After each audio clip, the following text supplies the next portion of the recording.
"If you're really that damn smart," he sneered, slapping the contract flat on the counter, "then translate this." The words cut through the cozy buzz of Oldtown Cafe like a blade. Forks stalled midair. Even the old jukebox seemed to hush its Motown murmur. But Talia Brooks didn't flinch.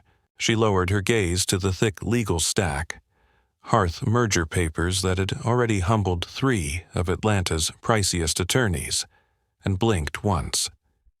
She was 21, black, in a faded gray apron that smelled like hash browns and burnt coffee.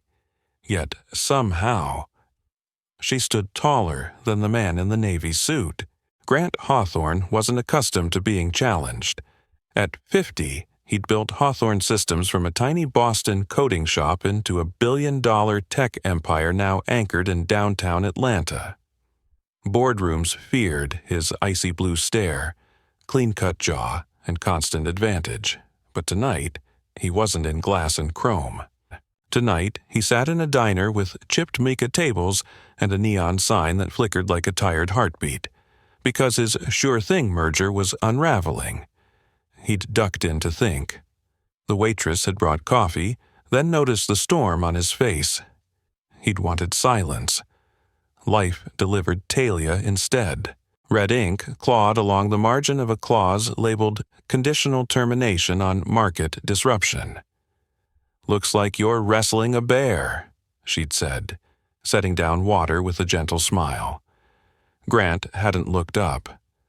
"It's a contract. You wouldn't get it." "I might," she replied. That's when he snapped. It's when. Now Talia stood steady, one hand on her hip, the other reaching for a nearby notepad. "Is this the full contract?" she asked, calm as Sunday morning. Grant lifted a brow. "Does it matter?" "It does," she said. "Context changes everything." He didn't answer, just shrugged like he was humoring a child. Talia flipped pages with quiet control, eyes moving faster than most people read menus. The cafe clattered around her, silverware, laughter, greasy plates, but she seemed to step into a clean, silent place where only logic lived. "Here," she said, tapping a section with her pen. "This is the trap.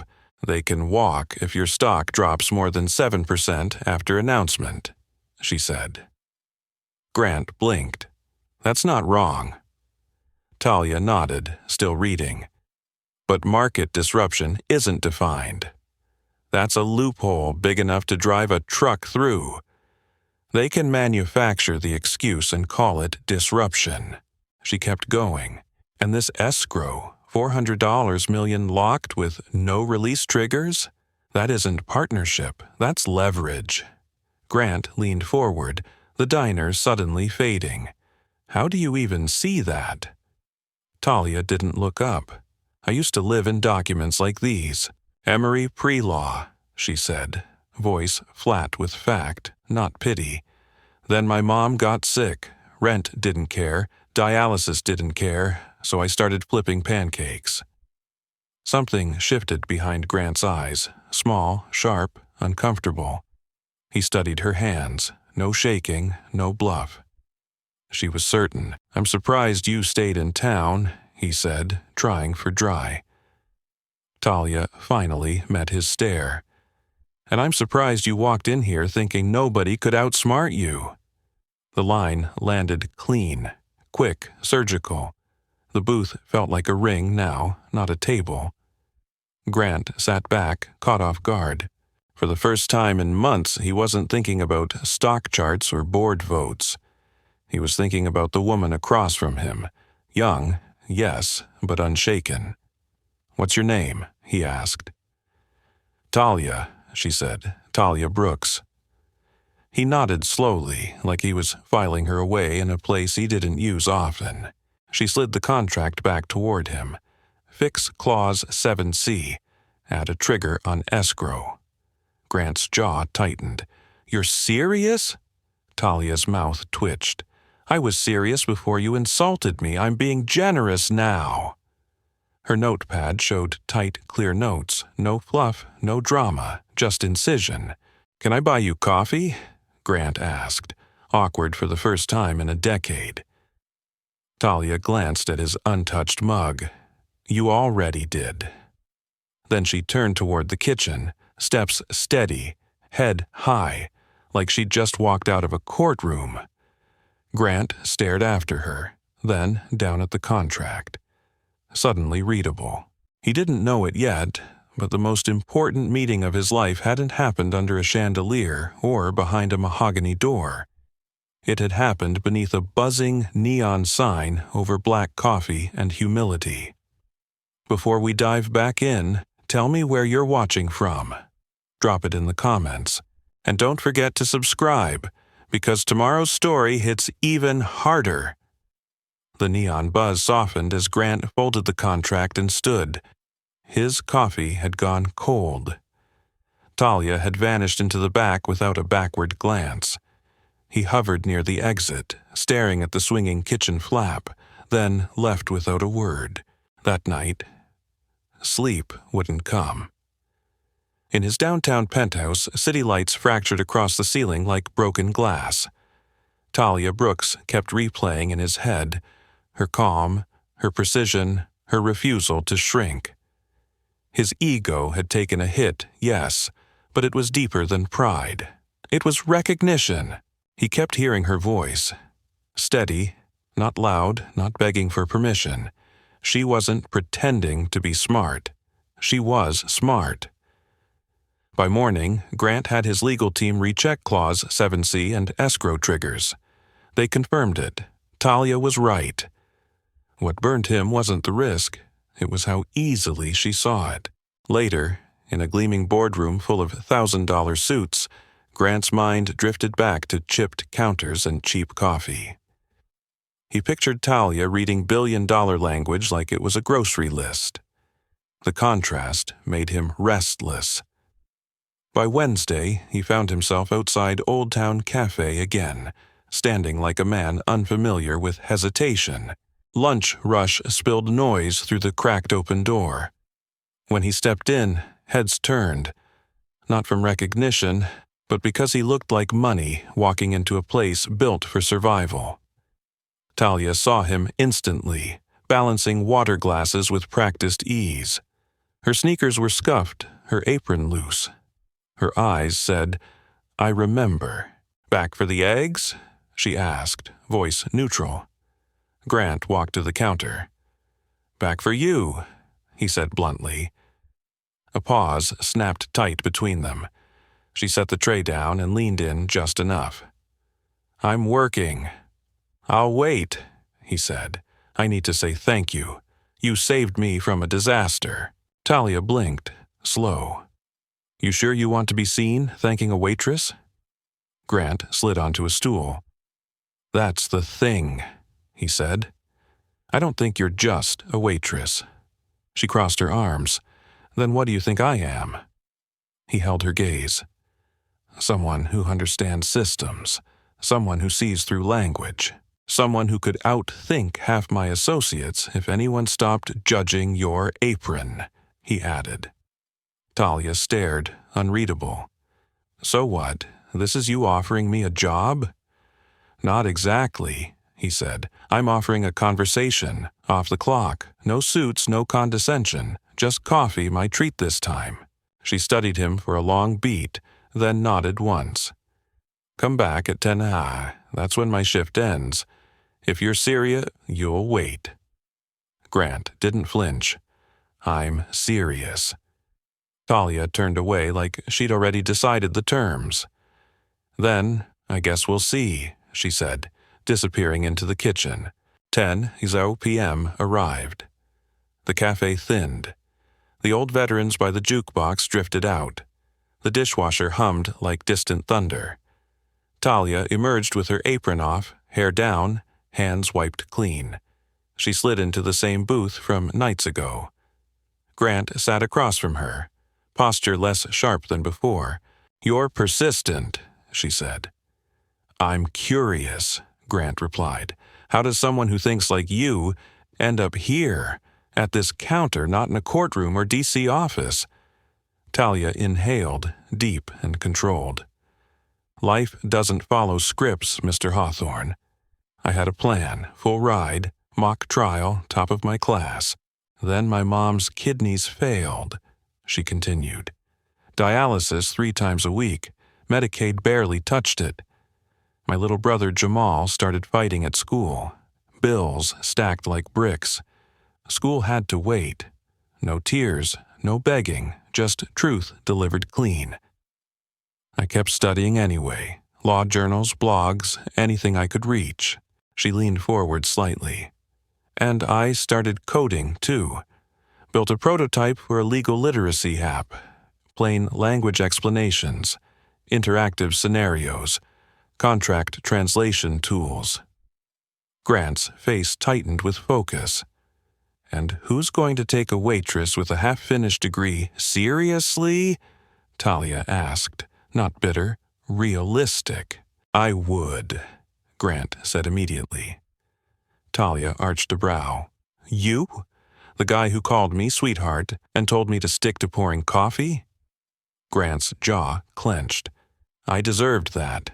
He exhaled. But I'm not blind. I built my career spotting ideas before they become obvious. What I saw wasn't casual talent. It was brilliance. Talia looked down, fingertips tracing the table edge. I'm not asking for charity, she said. Grant nodded. Good. I'm not offering it. I'm offering partnership. He leaned in. Let me help you build it. Funding, developers, resources. You lead. I back you. The words hung heavy. Promise and risk in one breath. Talia stared out the window where streetlights poured gold onto the pavement. You know what the hardest part of being invisible is? She asked softly. It's not that people don't see you. It's that they look right at you and still decide you're not worth seeing. Grant's voice dropped. Then, let's make them look again. Her eyes met his. Okay, she said, but I don't want to be your project. I want to be your equal. Grant didn't hesitate. You will be. Outside, the city buzzed. Inside, possibility buzzed louder. They clinked coffee mugs like sealing something quiet but undeniable. A revolution didn't always start with a speech. Sometimes it started with respect. 3 days later, Talia walked into Hawthorne Systems headquarters. 29th floor, boardroom west, like someone stepping onto a planet built for other people. The floor gleamed like ice. Windows rose so high she felt swallowed by sky. She smoothed the collar of her thrifted navy blouse, gripping a worn binder of sketches and wireframes. Security checked her ID twice. The receptionist paused, blinked, then said, "Waitress Talia," like it was a joke that didn't need a punchline. Talia kept her chin high anyway. Grant waited inside with a sleek tablet, offering a smile that looked almost nervous, an expression she hadn't seen on him yet. "Come in," he said. "It's just us." Just us didn't erase the sting of these eyes at the front desk. Talia sat, back straight. Grant gestured to a second chair. "I had the dev team mock up interface options," he said. "Thought you'd want to see." Talia opened her binder instead. "Before visuals, we need priorities," she said, voice steady and non-negotiable. "This app has to be accessible, visually and linguistically," Talia said. "High schoolers, working-class adults, people who don't speak perfect English." Grant leaned forward, intrigued. "Go on." "Layered content," she continued. "Interactive scenarios, leases, traffic stops, unemployment applications, real life, real consequences, plain language. Law shouldn't feel like a weapon only a few people can hold." Grant nodded slowly. "You think of this alone?" Talia shrugged. "I listen, and I've been poor. That's a serious education." He almost smiled, Then a knock cut the moment. The door opened and in stepped Victor Sloan, Senior VP of Legal Affairs. Late 40s, pressed gray suit, jaw tight like kindness cost him money. Victor's gaze flicked to Talia with thinly veiled skepticism. "I thought this was a closed session," he said. "It is," Grant replied. "Talia's part of it." Victor's mouth tightened into a smile that wasn't friendly. "Right, the waitress." Talia didn't blink. "Still do weekends at Oldtown," she said. "Tips are better than you think." Grant stood. "Victor, she caught 2 kill clauses your team missed." Victor's tone stayed polite, sharp underneath. "I'm sure she's very intuitive." "She's leading the project," Grant said flatly. "I want your team to support legal vetting and IP frameworks." Victor lifted a brow. "You're serious?" Grant didn't look away. "Dead serious." Victor nodded, but his face said he was filing this under mistake. "Of course, we'll cooperate." After he left, Talia exhaled, eyes dropping to the table. "He's not going to help me," she said. "He's going to stall." Grant rubbed his jaw. "He's old school." "He's a gatekeeper," Talia corrected. "And I'm not who he expects through the gate." Grant's voice lowered. "Want me to fire him?" Talia met his eyes.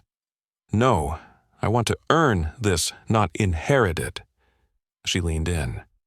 "Let me handle him, but when I ask for support, I need to know you've got my back." Grant nodded once, decisive. "You have it." That night, Talia worked in her apartment with everything she owned in one small room. Jamal sat on the couch doing algebra while their mom dozed in a recliner, heating pad pressed to her hip. The air smelled like Vicks and leftover spaghetti. On the coffee table sat a used Chromebook patched with duct tape and stickers, Talia's entire lab. Her eyes burned, but her fingers didn't stop. Jamal looked up. "You think they're going to let you finish?" Talia paused. "Finish what?"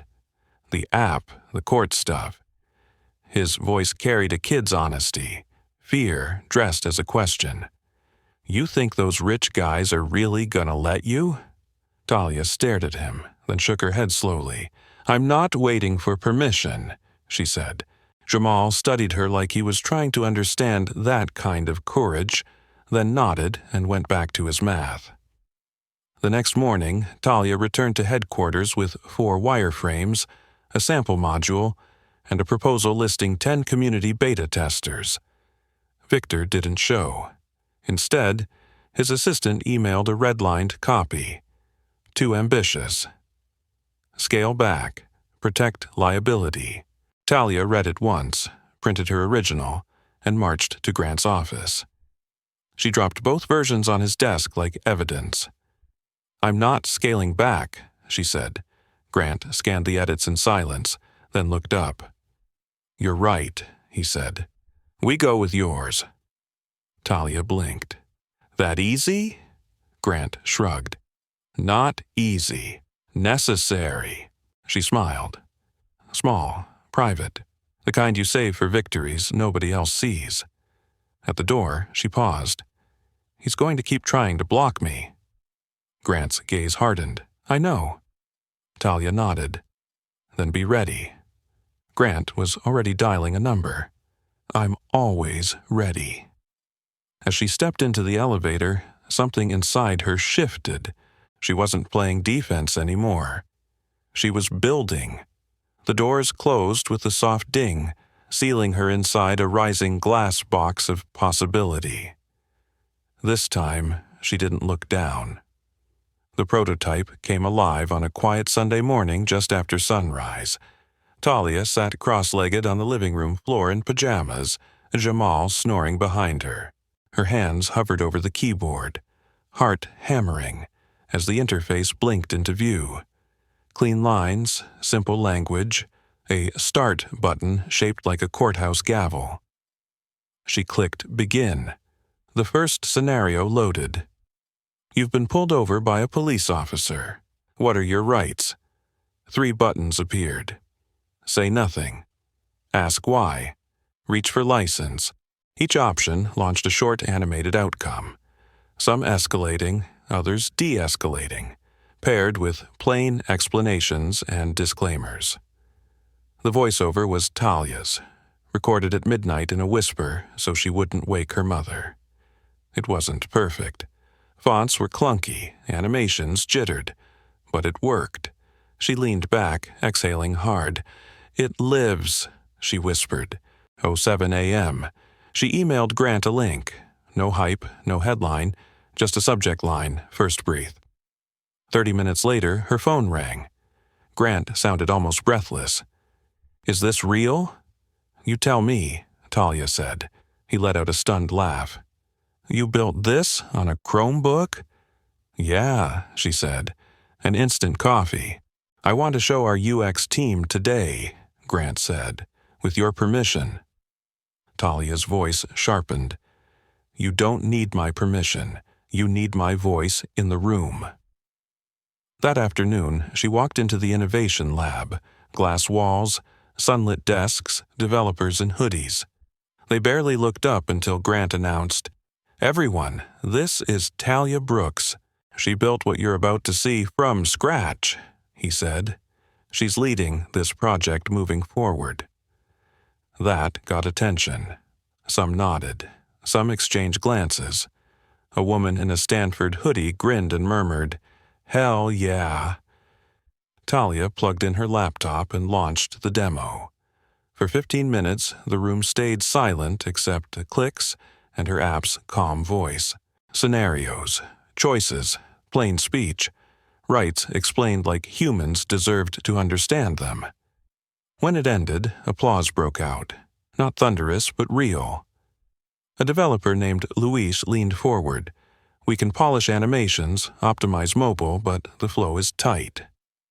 Another asked, "Where'd you learn design?" Talia shrugged. "From mistakes, and from watching people get hurt when they don't know their rights." Over the next 2 weeks, Talia became a fixture in the lab. UI debates, storyboarding sessions, 10 p.m. huddles fueled by diner leftovers and vending coffee. She was the youngest person in most rooms, less credentialed on paper, and often the only black woman at the table. None of it stopped her. Grant backed her publicly, but watched her leadership quietly evolve. Her style wasn't his. She asked more questions than she gave orders. She let junior designers test ideas before seniors could dominate. She listened. The app changed. It wasn't just legal lift anymore. It felt like a movement. Then came the school pilot. Talia pushed for testing in 3 Atlanta high schools with at-risk seniors. She and Jamal printed flyers and handed QR codes out near bus stops and football games. On a chilly Tuesday, Talia stood in a classroom at Langston Prep, projecting the app onto the board. She wore a blazer over her diner uniform, the only professional jacket she owned. "Ever wonder what happens when a landlord keeps your deposit?" she asked. A girl in back said, "They keep it. You can't do nothing." "That's what I thought," Talia replied, "until I learned the deadline. If they miss it, you can file a claim. No lawyer needed, just a form," she said.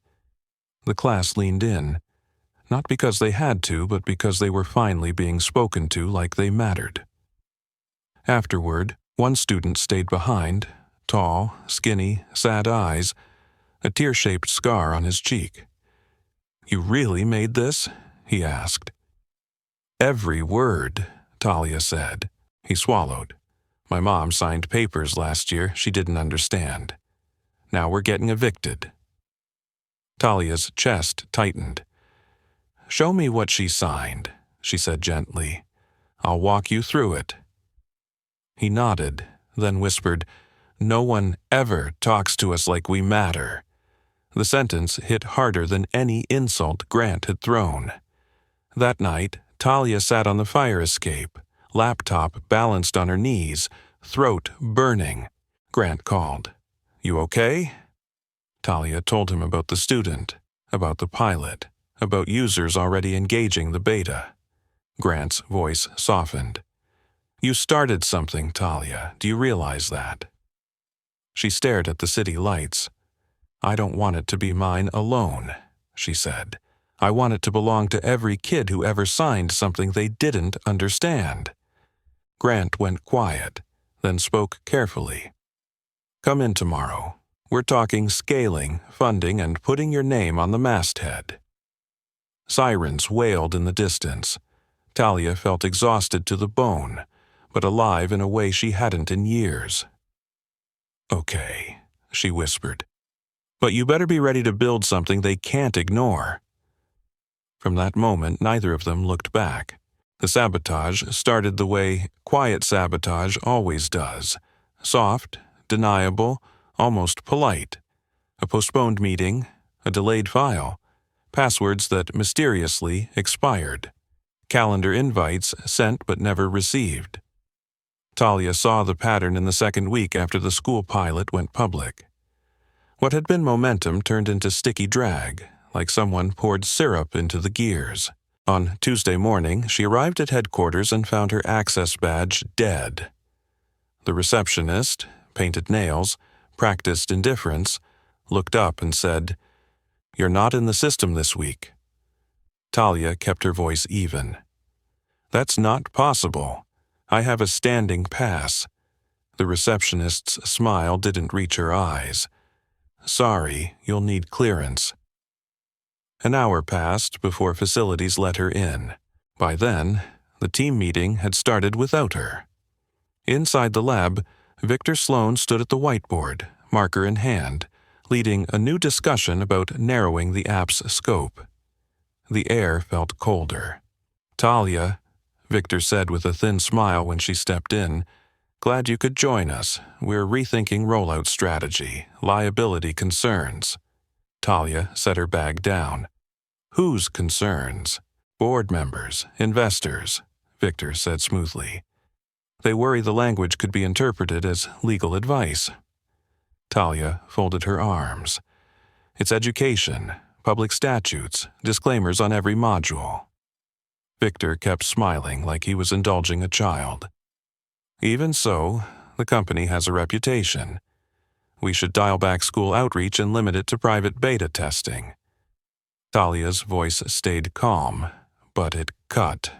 "No, those students are the reason this exists," she said. "Scaling back doesn't protect the company, it protects old systems." Heads turned. Grant wasn't in the room.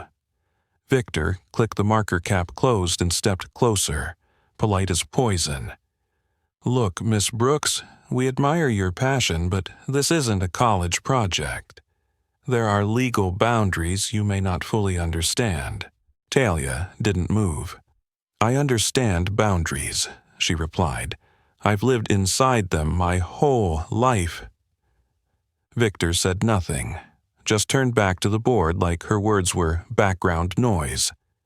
The meeting continued as if she hadn't spoken, but Talia felt it clearly now. This wasn't about liability, it was about control. That evening, she went to see Grant. By the time she reached his office, her anger had cooled into something sharper. Strategy. "He's trying to choke this quietly," she said. Grant's eyes narrowed. "I'll handle Victor." Talia shook her head once.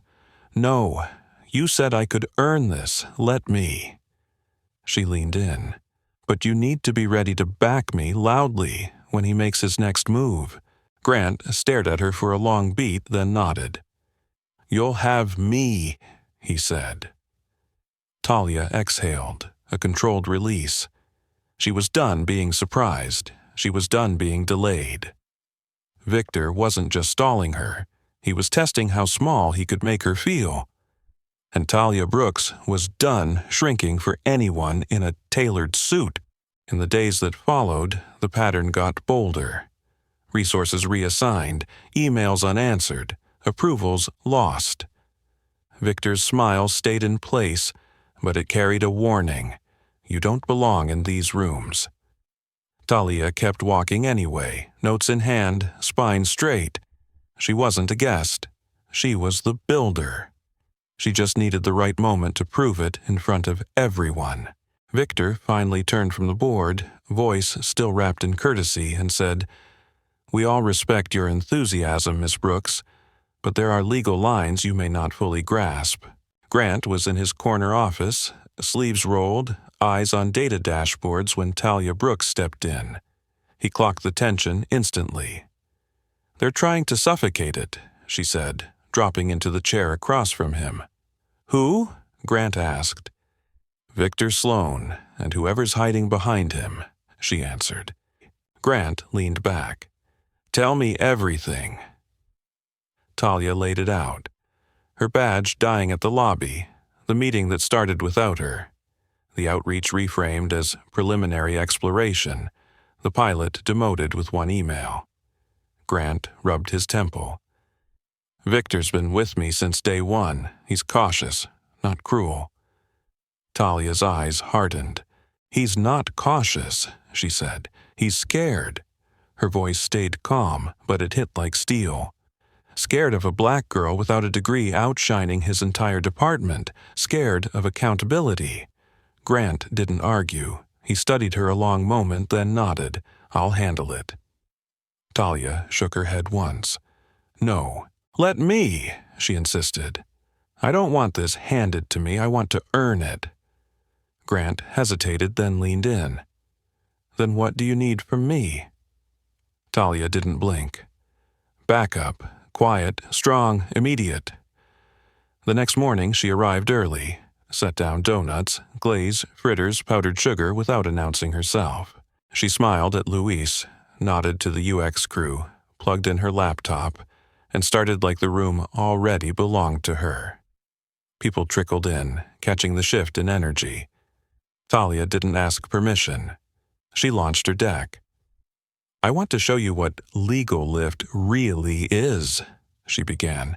"Not as risk, as human." She played a short testimonial reel. A Langston prep student, wide-eyed and soft-spoken. "This app helped my mom understand her lease. We stopped an eviction. I didn't know an app could do that." Another clip, a janitor fighting an illegal paycheck deduction. A single mom dodging a payday loan trap. Faces changed, but the pattern didn't. People once powerless now holding knowledge like armor. Silence settled heavy. Victor slipped in halfway through, stiff and uninvited, arms crossed in the back like a judge.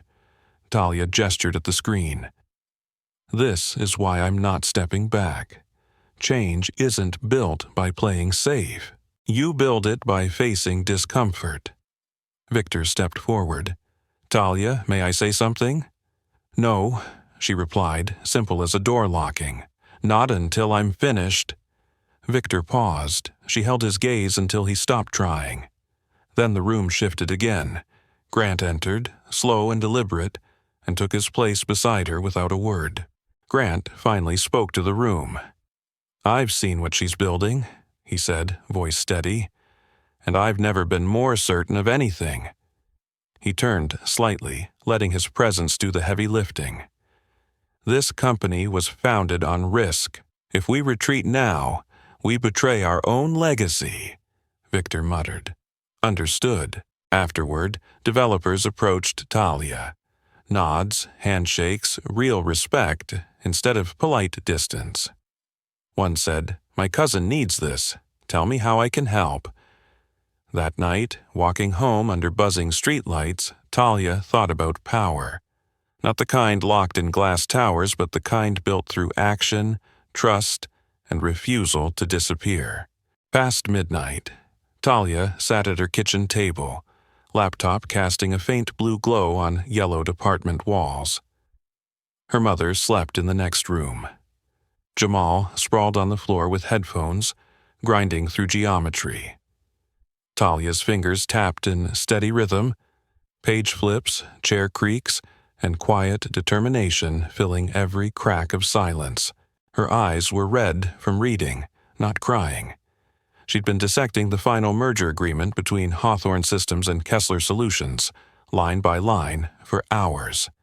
A schedule titled Contingency Triggers felt wrong. Too soft, too slippery. One paragraph stopped her cold. The word temporary sat there like a hidden blade. "Jamal," she said, gently tugging one earbud, "look at this sentence." He groaned. "Talia, I'm barely passing English. You think I know what market-based valuation means?" She smiled once, then pointed. "It means they can walk away if Grant's stock dips 7% even for 1 day. Temporary. 1 day is enough." Jamal blinked hard. "That's messed up." "Yeah," Talia whispered, "it is." Before sunrise, she was outside headquarters with coffee she didn't drink, watching the glass tower catch dawn like a warning flare. At 6:45 a.m., security opened the lobby.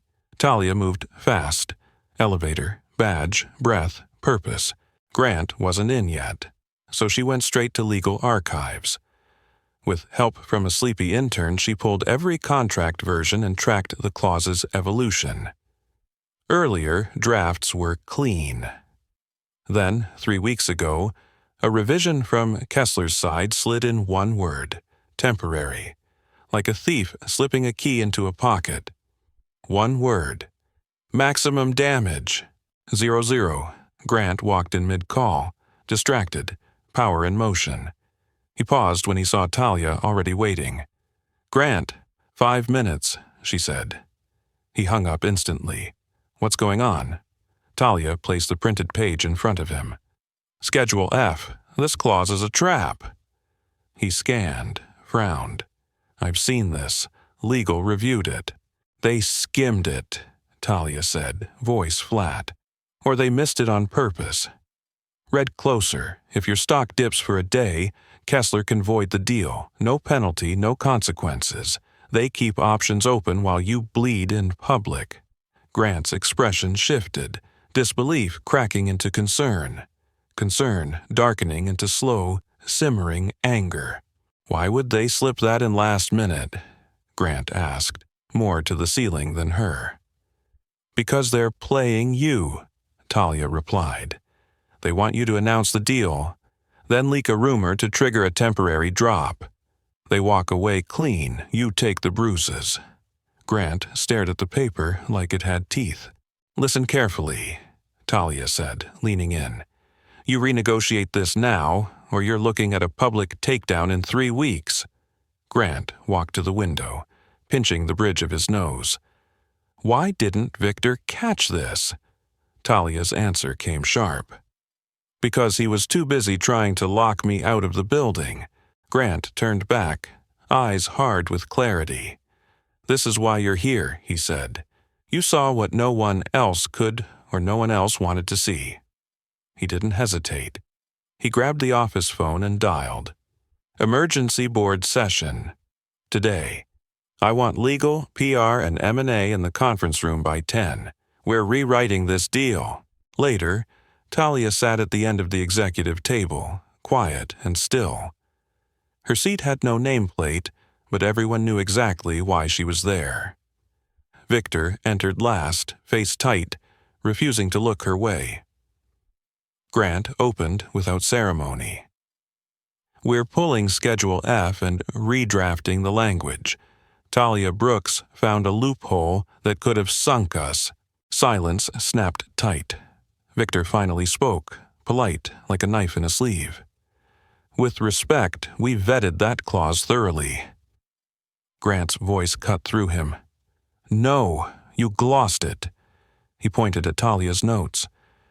"She caught what you didn't. From now on, all merger documentation passes through Talia's desk first." A ripple of stunned glances moved around the table. One board member, a woman in her mid-60s with silver hair and sharp eyes, Marjorie Klein, 66, leaned forward. "Miss Brooks," she said, measured and curious, "how did you learn to spot something like that?" Talia met her gaze calmly. because people like me don't get second chances.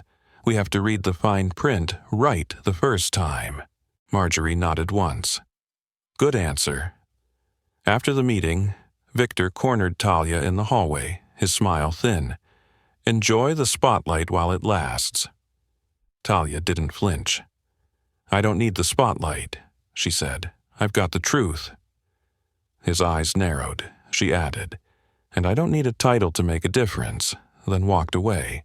That evening, Grant found her in the lab, bent over her laptop again, shoulders tight with work. He placed a folder in front of her. "What's this?" she asked. "Your official appointment," he said, "Director of Legal Innovation. Effective immediately, full salary, full benefits." Talia opened it and stared at the letterhead like it might vanish. "I thought you said I didn't need a title," she said softly. Grant's reply was simple. "You don't, but they do." His eyes held steady. "Now they'll think twice before underestimating you again." Talia smiled, tired, grounded. "Thank you," she said. Then her voice sharpened. "But we're not done." Grant nodded. "We're just getting started." Talia's name hit the press before she could brace for it. It started with a tech gossip headline buried 3 clicks deep. Diner, waitress turned legal prodigy. Hawthorne's wild new bet. Then came tweets, LinkedIn sermons, think pieces. By midweek, her inbox was a wildfire. Some praised her as a new era. Others called it a staged diversity fairy tale. A few scoffed outright. Is this what tech has come to? No degree running legal innovation? Talia tried to ignore the noise. She poured herself into code freezes, UX testing, community partner training. Legal Lift was days from launch, and the volume kept rising like a storm building pressure. Then Investor Relations emailed, "Urgent, Tier 1 concerns." The message was short and brutal. Several major stakeholders were uncomfortable with Talia's central role. They wanted clarification on credentials and whether she had the experience to lead something with reputational risk. Talia stared at the screen, unmoving, more exhausted than shocked. That night, in a closed-door meeting with Grant, counsel, and 2 board members, the truth spilled out in polished words. A man in a navy pinstripe suit with a Princeton lapel pin, Harrison Blakely, 45, spoke carefully. "We're not questioning her intelligence, but it's unprecedented. No degree, no traditional resume, and she'll be the face of our most visible launch in years." Talia's voice stayed calm. "Your real concern is I didn't come from your world, and I'm outperforming people who did." Harrison blinked. "That's not fair." "It's accurate," Talia replied. The general counsel, Lena Park, 44, cleared her throat. "Legally, there's no issue. Her title is valid. Her contributions are documented. IP filings are under her name. The backlash is emotional, not structural." The room went quiet enough to hear the air conditioning. Grant stood, finally letting his voice cut the tension clean. "I backed Talia because she saw what none of you saw. She saved this company from a billion-dollar sinkhole. She turned a half-baked pitch deck concept into a living product." He looked directly at the board. "If anyone forces me to choose between her and donors afraid of change, I will choose her every time." Silence. Talia looked down at her hands, trembling. She folded them into her lap, fighting the sudden flood of adrenaline and fatigue. After the meeting, Grant found her in the hallway. "You okay?" "No," she admitted, honest as a bruise. Grant nodded. "Good, you shouldn't be. You're carrying more than you should have to." Talia's voice dropped to a whisper. "They don't see me, not really." Grant's eyes softened, then sharpened. "Oh, they see you," he said. "They're just terrified of what you mean." That night, she returned to the lab but didn't code. She sat at the far window, staring down at the city glittering like shattered glass.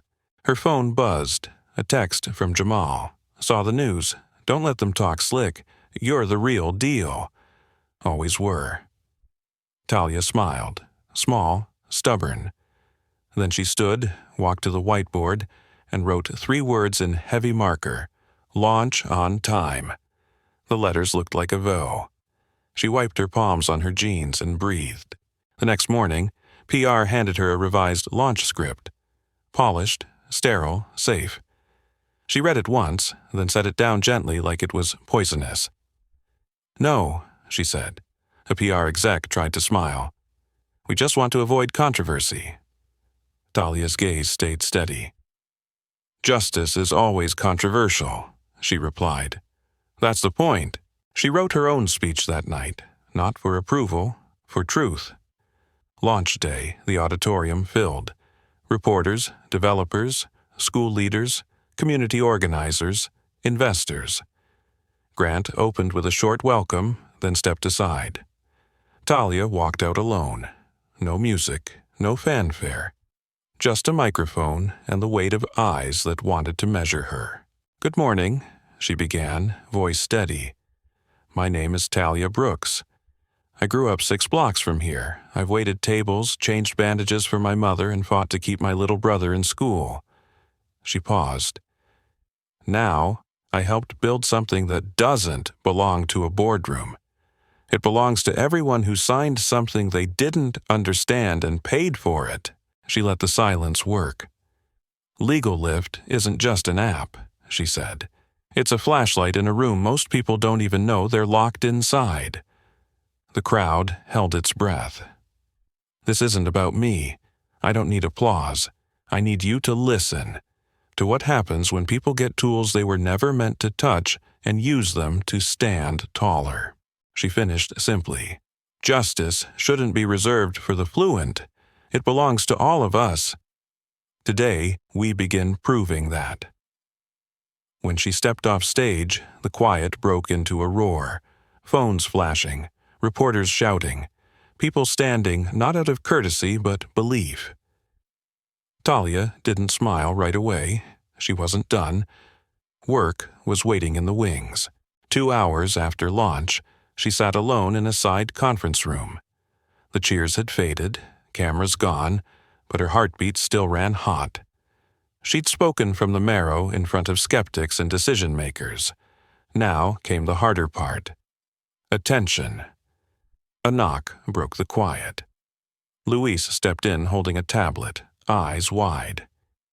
You need to see this, he said. We're trending. He turned the screen toward her. A major tech outlet's homepage showed a photo of Talia at the podium. Headline, The future of law is here, and she wears sneakers. The embedded clip had already crossed 1 million views. Comments flooded. Praise, awe, and venom. Affirmative action. Where's her degree? Media stunt. Talia handed the tablet back. I don't care about trending, she said. Luis smiled. That's why you are. Talia checked her phone. Over 100 texts. Journalists, old classmates, strangers, even a message from her high school debate coach. Told you the fire was real. She scrolled until one name stopped her thumb. Grant Hawthorne. His message was short. Board wants a meeting today. You ready? Her fingers hovered. Then she typed, Always. 00 p.m. She was back in the boardroom. This time, they were waiting. Grant stood as she entered and nodded toward the head of the table. That seat's yours today. Talia sat straight, shoulders squared. She wasn't pretending anymore. She'd already walked into the storm and spoken. Now she intended to steer the wind. Marjorie Klein cleared her throat. Ms. Brooks, the response has been overwhelming. Investors are calling, community leaders, even the mayor's office. There's federal curiosity. Talia nodded. I understand, Marjorie continued carefully. Some feel it may be prudent to bring in external leadership, someone with policy experience, to co-lead with you. Talia let the suggestion hang, then answered evenly. I appreciate the concern, but I'll remind you, I've led every decision this product has made. Not from guesswork, from necessity. She held the room with her eyes. I built Legal Lift because I lived the gap it's closing. I won't be managed into silence by a co-leader with no skin in this fight. A younger board member leaned forward. But with federal contracts looming, then it's more important than ever. Talia cut in, calm but firm. That leadership is grounded in the lives this tool touches, not just fluent in systems. Grant stayed quiet, but his gaze carried proud certainty. Marjorie folded her hands. Then we'll follow your lead, she said. But prepare, the next weeks won't be easy. After the meeting, walking the corridors, Talia noticed something strange. People smiled at her, warmly, not awkwardly, like they finally saw a leader instead of an exception. She returned to the lab and found a small cluster around the main monitor. Luis looked up. You're going to want this. A breaking news banner rolled. Federal office reaches out to Legal Lift for National Digital Literacy pilot. Talia stared. Is this real? Luis nodded. They want an adapted version for community centers. Free. The room buzzed. Joy, panic, possibility. Talia didn't smile yet. She stepped outside into the alley behind the building, wind cold against her cheeks, and dialed a number she hadn't used in months. The voice that answered sounded cautious but familiar. Hello? Professor Denise Carver, Talia said. It's Talia Brooks. Remember me? A pause, then warmth. Of course I remember. I heard your speech. Denise was her former pre-law mentor at Emory, the woman who once told her she had the sharpest mind in the freshman class, before life forced Talia to disappear without goodbye. I didn't finish what I started, Talia said quietly. Denise replied, soft but certain. You finished something bigger. Talia swallowed. I want to come back, not because I need the degree to prove anything, because I want to finish on my terms. Denise went silent for a beat, then said, Your seat is still here, it always was. Talia ended the call and looked up at a sky of gray clouds split by a thin strip of gold. That night, she returned home to find Jamal on the couch replaying her launch speech like it was a song. You really said all that? He asked, eyes wide. And I meant every word, she said. Jamal grinned. I told my teacher my sister made an app that might end up on the president's phone. Talia laughed, soft and disbelieving. That's probably the first time I've ever made national news in a hoodie and no makeup. Jamal leaned his head on her shoulder. Still looked like a boss. Talia closed her eyes and let the moment settle in. Quiet, heavy, real. I'm not here because someone handed me a seat, she murmured. Jamal didn't answer. He didn't need to. The truth lived in the apartment walls. The Vicks, the late nights, the duct-taped Chromebook, the bills stacked like threats. Talia breathed out slowly. She was here because she built her own footing when the world offered none. And now, everybody wanted to measure her steps. Nearly a year to the day since she'd slid that first contract across a diner counter and dared a tech titan to take her seriously, Talia stood on a makeshift stage in a Birmingham community center. Rows of kids, parents, teachers, elders in Sunday best on a Wednesday watched her like she was equal parts teacher and uprising. She inhaled, steadying the room with her voice. Behind her hung a banner in bold blue letters. Legal Lift, free legal education for everyone. The mayor sat front row, along with a pastor and 2 members of Congress. But Talia focused on the young faces, wide-eyed, hungry, tired of being tricked. She leaned into the mic. You ever been told to sign something without knowing what it meant? A murmur of yes rippled like a wave. One man called, More times than I can count. Talia nodded. Legal lift started because I watched my own mom sign a medical payment plan she didn't understand. She paused. I watched neighbors get evicted, trapped, arrested, because nobody translated the fine print into human language. The crowd clapped, soft but honest. So I started asking questions, she said, and I built a tool that answers back. Now, she continued, with partners across the country, Legal Lift is live in 27 states. Libraries, classrooms, probation offices, shelters. She named them like milestones carved into stone. But more than anything, she said, eyes locking on a cluster of teens in hoodies, it's in your hands. That's where it belongs. The room leaned forward like it could feel power becoming portable. After the talk, a line formed. Questions, hugs, stories. A single mom asked about fighting a predatory rent-to-own contract. A retired trucker wanted to challenge a traffic fine. A teenager said the app finally explained the difference between a warrant and intimidation. Talia stayed until every question was answered, every person treated like they mattered. When the last handshake ended, she stepped out back and breathed the thick southern air. Grant waited by the car, smiling like he'd been holding pride in his chest all day. You know, you just made 3 politicians cry in public, right? He teased. Talia rolled her eyes. They'll survive. Grant handed her a cold bottle of sweet tea. You good? Better than good, she said. Grant's smile shifted, serious now. There's something else, he said, pulling an envelope from his jacket. Open it.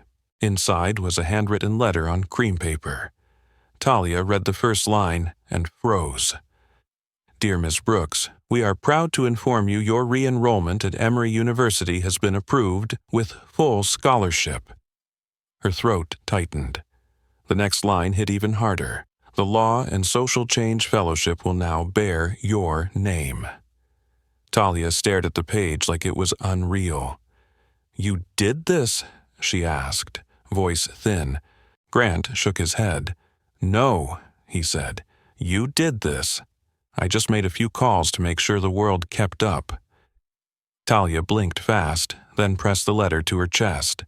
I want to finish, she whispered. Not for the degree, for the journey. Grant's voice softened. You've already taught more law than most professors ever will. But yeah, finish it. Her breath came out shaky, but her spine stayed straight. That fall, she walked into her first class as a returning student.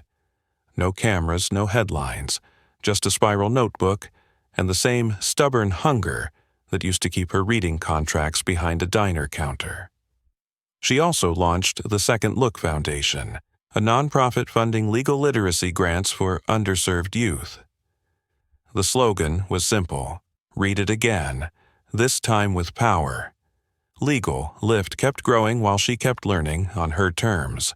In the months that followed, Talia testified before Congress about digital access to legal rights. She visited juvenile detention centers.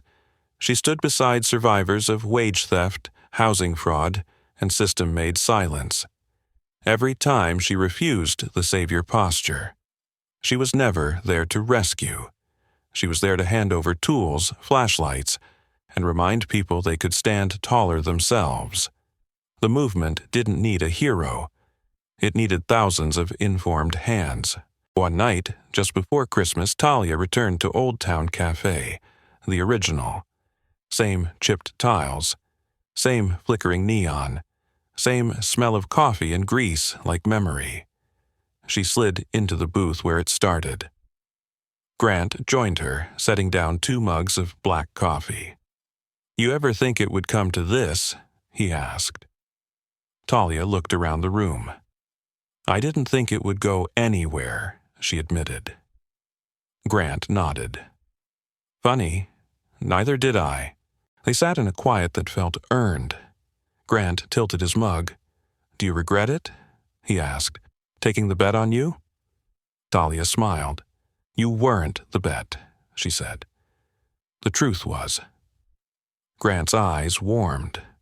From behind the counter, a new waitress approached. Young, nervous, hair in a puff, notepad shaking. She recognized Talia instantly and swallowed hard. "2 coffees?" she stammered. "Sorry, you're her, right? The APP lady?" Talia grinned. "I am." The girl's voice rushed out. "My aunt used your app. She got her job back after they fired her wrong." Talia reached across and took the girl's hand gently, grounding her. "Tell your aunt she did it," Talia said. "I just handed her the flashlight." The waitress nodded like she'd been given permission to breathe, then hurried away with a smile she couldn't hide. Grant lifted his mug. "To the ones who never got a second look," he said. Talia raised hers. "And to the ones who made them look again," she replied. Their mugs clinked. No cameras, no applause, just a quiet sound in a small diner that had once held a billion-dollar lesson. Outside, the city lights blinked steady, patient, like they'd been waiting to witness something human. Grant leaned back and scanned the cafe, the ordinary becoming sacred in hindsight. "You know," he said, "I used to think power was about winning rooms." Talia's eyes stayed on the counter where she once stood invisible. "Power is also about refusing to leave," she said. "Refusing to be edited out." Grant nodded slowly, like he was still learning her language. "You rewrote the terms," he said. Talia shrugged. "I just stopped signing what was written for me." A soft Motown track hummed from the jukebox, and for a moment the world felt almost gentle. Grant's voice dropped. "They tried to break you with doubt." Talia's smile was thin but real. "Doubt's cheap," she said. "I grew up paying in real currency." She glanced at her phone. Messages still popping. Requests still coming. Need still endless. But tonight she let herself sit. "Tomorrow," she said, "we build again." The new waitress returned with their refills, shoulders a little straighter now, like courage was contagious. Talia thanked her, watching the girl walk away with something brighter than tips, belief. Grant watched Talia quietly. "You changed more than contracts," he said. Talia looked around at the booth, the neon, the ordinary miracle of being seen. "No," she said. "People change themselves. I just helped them read the door." They clinked mugs one more time. Quiet, steady, unbreakable. Outside, Atlanta moved on as always, sirens, headlights, winter wind. Inside, under flickering neon and old coffee, the real legacy lived. A tool in the hands of people once told not to ask questions, and a young woman who finally made the world look again. Some people survive a close call and become smaller, more paranoid, more bitter, more sealed off. But the most meaningful turn in this story isn't the arrests or the indictments. It's what Grant does with the aftermath. He looks at Ava and sees a truth that's easy to miss. Bravery comes with a cost, especially for a child. Once she speaks, she becomes a target of criminals, of smear campaigns, of experts who want to rewrite her truth into something convenient. If you're a grandparent, you felt that in your bones. You know the world can be cruel when a young person stands out. Grant's real growth shows up when he decides Ava won't be a disposable hero in someone else's press cycle. He moves her and her grandmother to safety. He puts protection in writing. He changes policy inside his company so that future warnings don't die in someone's inbox. That's what legacy looks like at any age. Not the size of your bank account, but the size of your responsibility. Many of you have spent decades taking care of others, raising kids, serving communities, keeping families afloat when times were tight. You understand that the right thing isn't a speech. It's what you do on an ordinary Tuesday when the cameras are gone. Ava saved Grant's life with a shout. Grant honors that by making sure her voice doesn't get punished for being honest. Power comes from reading the fine print and refusing to shrink. When gatekeepers stalled, Talia stayed steady, rebuilt the deal, and turned a duct-taped Chromebook into a flashlight for millions. For those of us over 65, it's a reminder. Dignity isn't granted. It's claimed, one brave decision at a time. After hearing Talia's story, let me ask you this. Have you ever been underestimated? At work, at church, or just trying to stretch $20 for the week, then proved someone wrong with quiet skill? If you'd been in that booth, would you have helped Grant anyway, or let him learn the hard way? Drop your answer in your city in the comments. If you want more stories and life lessons made for folks 65 and up, please tap like, subscribe to the channel, and share this video with a friend who needs hope, plain talk, and courage today, every week on here.